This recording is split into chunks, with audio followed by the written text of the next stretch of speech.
আজি আমি আপোনালোকৰ সৈতে বিশ্লেষণ কৰিবলৈ আগবঢ়োৱা বিষয়টো হৈছে সংবাদ মাধ্যম আৰু সাংবাদিক।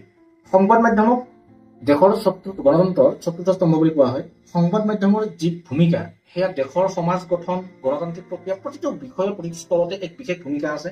সংবাদ মাধ্যমে সদায় এক বিশেষ ভূমিকা পালন কৰি আহিছে আৰু ভৱিষ্যতেও কৰি যাব লাগিব।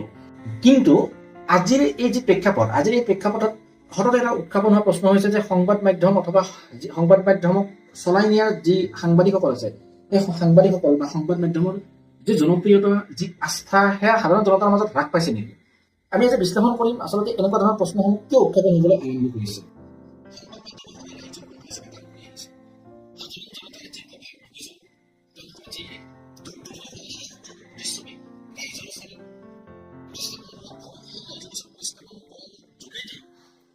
জনপ্ৰতিনিধি আছে, চৰকাৰ আছে, প্ৰশাসন আছে, তেওঁলোকৰ 30 বছৰৰ পৰা। গতিকে সংবাদ মাধ্যমে নিশ্চিতভাৱে এই কামসমূহ ধাৰাবাহিকভাৱে কৰি আহিছে আৰু তেওঁলোকৰ যি ধাৰাবাহিকতা, সেই ধাৰাবাহিকতা তেওঁলোকে নিৰবিচ্ছিন্নভাৱে অব্যাহত ৰাখি